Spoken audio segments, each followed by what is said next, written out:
Magandang araw sa inyong lahat. Ako po si Banat Bay at eto na nga ho, si Sandro. Naku, napahiya ho. Grabe. Pahiyang-pahiya ho sa mga Duterte. Kasi naman, alam mo yung style mo ng pa-English na para magmukhang sosyal at para magmukhang matalino. Hindi uubra yan sa mga Duterte kasi alam mo naman ang mga Duterte, talagang matitikas yan. At magaling na po yan sa politika. Ikaw, Tutoy, bata ka pa. Tutoy, yung pagsisinungaling mo ay madaling mabisto. At saka alam mo, kitang-kita naman sa pagbumuka mo na medyo yung lies mo, ika nga, hindi maipinta. Pag nagsisinungaling ka, yung mukha mo hindi maipinta. Yung pagsisinungaling mo lumalabas siguro natutunan mo yung sa tatay mo sinungaling. Tsaka dun sa lolo mo pang sinungaling. So sama-sama na kayong puro sinungaling. O, di ba? Kaya nga alam mo, Tutoy, kung ako sa'yo, wag na wag mong anuhin ang mga Duterte kasi wala madali kayong ika nga patumbahin bilang sa pagdating mo sa katotohanan yung patumbahin hindi ho physical yun. Hindi, madali kang patumbahin sa kasinungalingan dahil alam mo yung kasinungalingan mo yan yung propaganda nyo mula noon pa na hanggang ngayon kitang-kita mo naman na nananaig pa rin ang kasinungalingan sa pamilya ninyo. Kaya hindi pwede yung ganyang mo mga birada na tulad na sinasabi mo kaysa may parinig ka pa dun sa project dyan sa DPWH ng mga Duterte, hinamong katuloy. O, ano ngayon? Paano ka? Gago! Hinamong ka. Diba? O, bakit di ka ngayon maglabas ng ebidensya? Sabi nga niya, ako, hindi mo ba alam na bulag ka? Kasi ako nagpakita ng ebidensya. DPWH na mismo nagsabi na tapos ang proyekto, maayos ang proyekto. O yung sa distrito mo. Paya ka dyan, Brad. Tutoy, payang-paya ka dyan. Huwag mo nang anuhin yan, dalihin yan dahil alam mo, ang mga Duterte, maingat yan pagdating sa mga ganyang issue, lalo na nung naging presidente ang kanilang tatay. Ay, naku po, alam mo naman si Pangulong Duterte, ayaw niya ng Di ba, napakarami na hong pinukol na issue itong si Trillanes. Naalala mo? Yung talon ng si Trillanes? Yung olat lagi na si Trillanes, hindi lang sa eleksyon, pati sa mga kaso, olat lagi. Hindi, alam mo yung si Trillanes, di ba? Lahat na naakusasyon, sinasabing yung mga kesyo parang Davao Syndicate or something, ganyan-ganyan.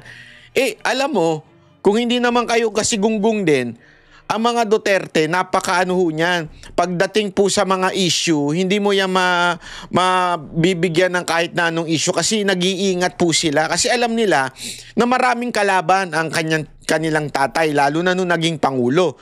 So talagang lahat ay gagawin nilang tama. Lahat ay malinis. Kasi alam nilang bebuelta ito someday kung gagawa sila ng masama. Yan ang problema sa inyo. Dahil nga tatanga-tanga kayo, akusa lang kayo ng akusa nang wala naman kayong ebidensya, ayan tuloy nangyayari sa inyo, di ba? Pakinggan nga natin to, panoorin nga natin itong news na kung saan napahiyaho itong si Sandro. Pinanatan ng magkapatid na Duterte si House Majority Leader Sandro Marcos. Kasunod yan ng pagpapalit ng liderato sa Kamara. Aniya sa frontline sa balita si Bril Montalvo ng News 5 Mindanao. Hindi raw matiis ni Davao City Representative Paulo Duterte ang baho ng korupsyon sa Kamara kaya hindi siya dumadalo sa mga sesyon. Nako po. Yan ang sagot niya sa... Hindi, tama kasi sinabihan siya na hindi daw siya dumadalo. Kung ako rin naman, di rin ako dadalo dyan Puno ng demonyo dyan Puno ng sinungaling. Puno ng mga magnanakaw. Ba't mo naman dadaluhan yung ka-animal na yan Di madadamay ka pa dyan. Tama, mali. Yeah? Banat ni Presidential Son at House Majority Leader Sandro Marcos tungkol sa kanyang mga pag-absent. Matatandaang bumuelta si Sandro kay Pulong matapos niyang akusahan si Sandro na siya ang pumili kay bagong House Speaker Bogie D at sabihing palabas at cover-up lang ang pagpapalit ng liderato sa Kamara. Paka-style ngayon nung anak siya ng Pangulo pero I can... Hindi ka nakakatawa. Ang sarap mong anuhin. Style nung kanyang Pangulo. Alam mo, nung panahon ni Pangulong Duterte, ni aninag ni Pulong hindi mo makikita Sa lahat ng gulo sa Kamara noon, ni Aninag ni Pulong, di mo makikita. Pero alam mo ba, nung panahon ni Pangulong Duterte, pag si Pulong nagpunta sa Kamara, talagang parang presidente dating. Pero hindi mo yan maaninag na dadalaw sa speaker, dadalaw sa ganito, manghihingi ng ganito. Hindi, ikaw, ang ingay mo, tutoy. Oh, ang ingay mo. For you that we are consultative with all the party leaders. I'm sure he's busy looking for the 51 billion that was spent in his district. Sagot naman ni Representative Duterte, walang ghost project sa kanyang distrito. Mas mabuti raw tumulong na lang si Sandro na ipaliwanag kung saan napunta ang 6 trilyon pisong pondo na kinurakot umano ng kanyang tsuhin na si dating House Speaker Martin Romualdez. Yan, diretsyuhan na mga kababayan. Kinurak-kurakot. Naku po. Mga kurap pala kayo eh. Diretsyuhan na yan ha. Oh, diretsyuhan na yan. Sabi niya, perhaps the gentleman time would be better spent in helping account for the trillions so expertly plundered and cartelized by his uncle, former Speaker Martin Romualdez, and by Congressman Zaldico, so that this may be returned to the National Treasury where they rightfully belong. Asa ka pa, Congressman Pulong. Hindi, asa ka pa. Yun yung ill-gotten wealth ng pamilya nila, di na binalik eh. Asa ka pa. Hindi, totoo. Di ba? Ang daming pang kaso niyan. Yun yung nakatulan nga silang guilty, ayaw nga ibalik eh. Tama mali. So yung pa kayang sa uncle niya, hindi, alam mo, ganito lang kasimple yan eh, di ba? Sabi nga nila ni Bato, anong ibig sabihin yung resignation? Di ba? Yung resignation ay sign of guilt. Sabi, ika nga, sign of guilt at hindi lamang po sign of guilt yan. Talaga nga namang may ibig sabihin talaga niyan, di ba? Ibig sabihin talagang hindi ko alam kung sign of guilt lang o baka naman para lang matigilan na. 'Di ba? Matigilan na yung kasi ngayon iba na direksyon eh. Iba na direksyon. Ang talagang tinatadtad na ngayon yung mga DPWH official, 'di ba? Para bagang ang dating, tama na ha, nag-resign na, okay na tayo ha. Parang ganoon eh. So sa akin, it's not just a sign of guilt, but maybe sign na para tumigil na, wag nang ituloy ang ganito kasi anyway, eto na, wala naman ako bilang speaker. Kaya lang, hindi ganun ang gusto ng taong bayan. It's not just the speakership. It's the president. Kaya dapat talaga manawagan tayo ng Marcos resign. Kaya yung mga alam mo ha, gusto ko lang sabihin ito kasi meron ako nabasa at napanood na sabi ba naman doon, yung sa Luneta daw is not for, sabi ng mga komunistang NPA, teroristang NPA, sabi nila, hindi daw para sa Marcos resign. Alam mo, for the first time in the history of our country for so long, decades na laging nananawagan ng resign itong president resign, kung sino man yung presidente, si Gloria, si Duterte, si Erap, si Ramos, even Cory, naalala ko itong mga lintik na mga teroristang NPA na nagpapanggap yan na mga congressman, mga representante, lagi yan nagsasabi na resign ang presidente. This is the first time na kumain ng suka ito mga putang inanto. Mantakin mo dati, sinatabi nilang itong si Marcos ay diktador, itong si Marcos ay magnanakaw, sinungaling. Ngayon, for the first time, sabi nila, hindi magtitipon-tipon para isigaw na anti-Marcos o kaya resign Marcos. For the first time, Kaya alam mo, itong mga komunistang NPA na ito, gago! Talagang bayaran. First time yan eh. First time ka na makakita itong mga lintik na ito na hindi nanawagan ng Marcos resign. Halatang bayad. Gago! Magkano kaya binayad sa kanila, no? Billion-billion kaya. Flood control project kaya binayad sa kanila. O dahil sa panahon ni Marcos, lumalakas ang mga NPA, di ba?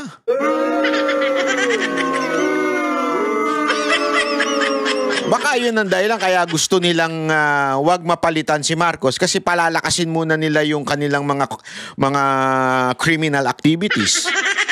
Di ba? For the first time yan. Kaya nga alam mo pa, daig pa nila yung mga taong kumain ng suka. Alam mo yung suka? Yung isinuka na nila, tapos pinulot, nilagay sa plato, pinainit sa microwave, tapos kinutsara.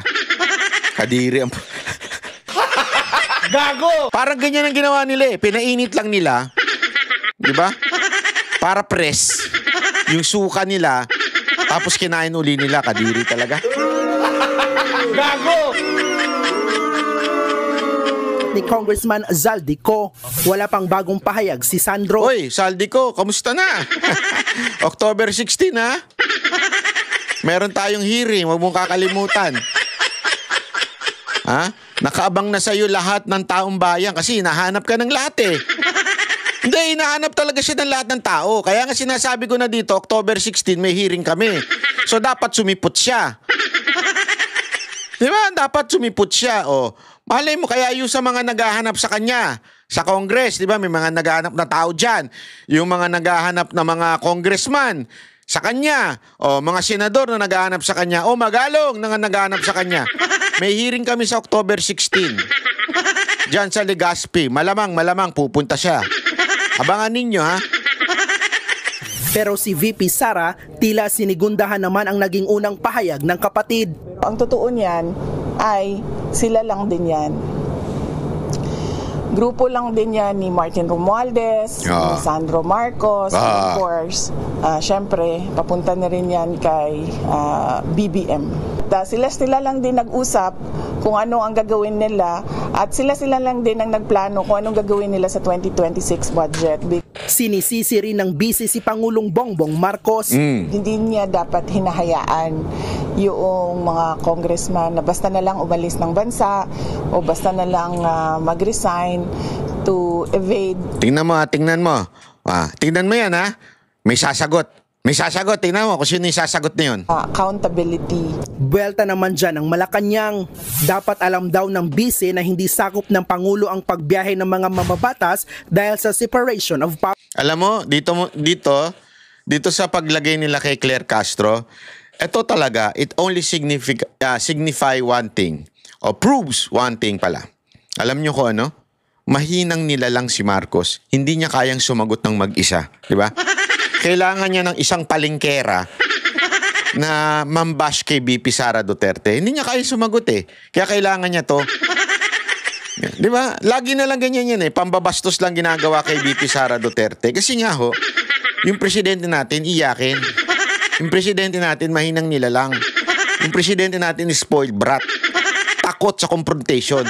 Kaya ngayon, nag-assign na lang siya ng makikipag-away para sa kanya.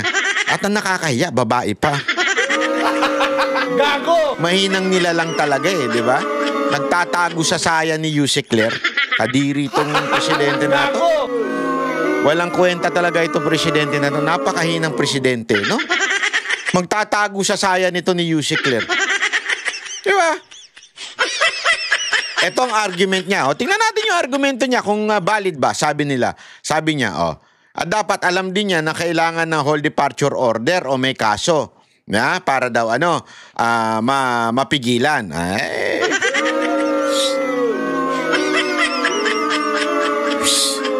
Alam mo, Claire Castro, para lang sa kaalaman mo, ang gobyerno na ito, pag ginusto, kayang gawin. Kahit nga illegal, ginagawa eh.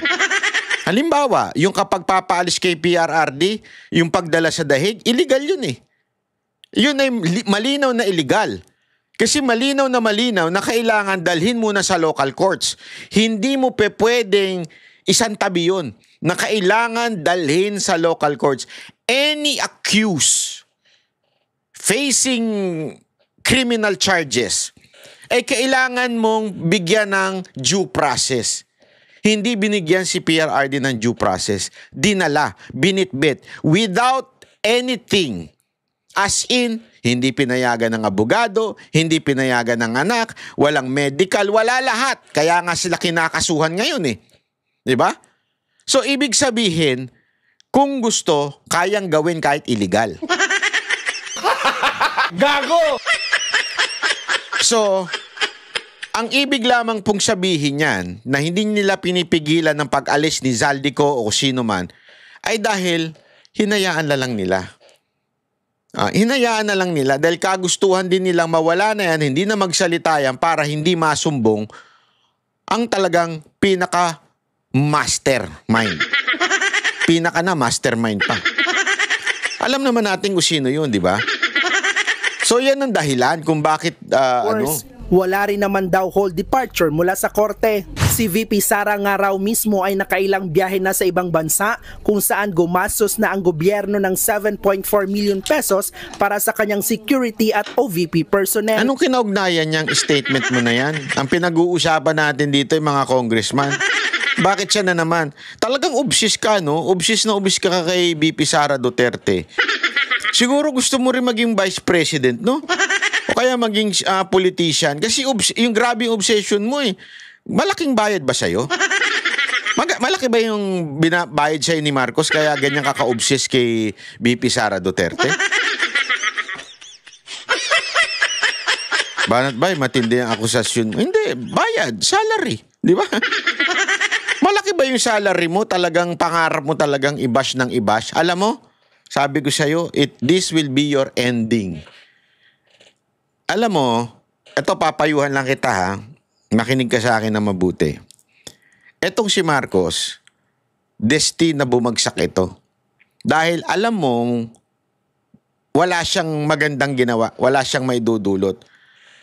Only time will tell kung ano ang ginawa niya sa bayan natin.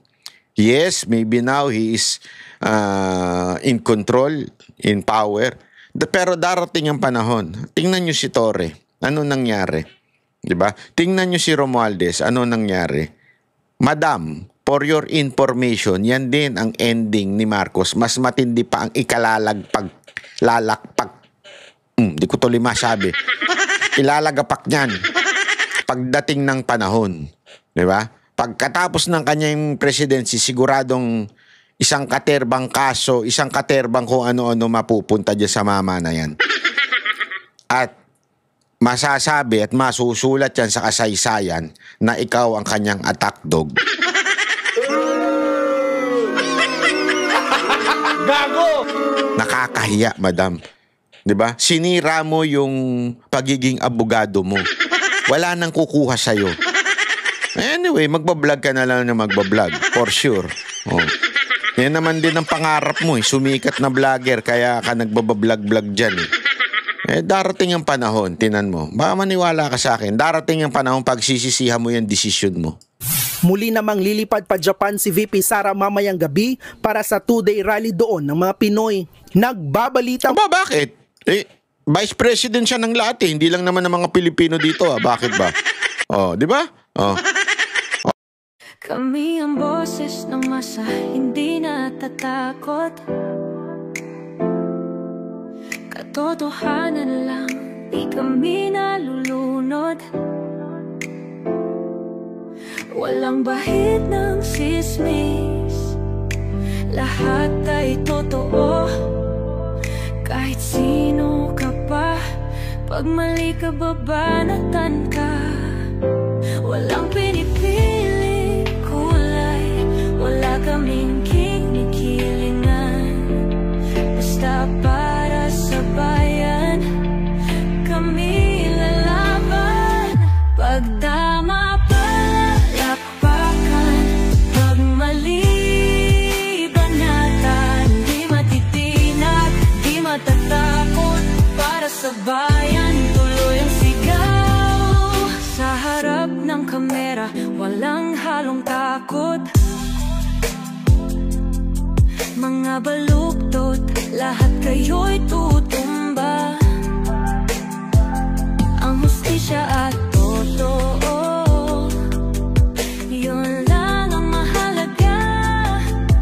Kahit sinong harang, di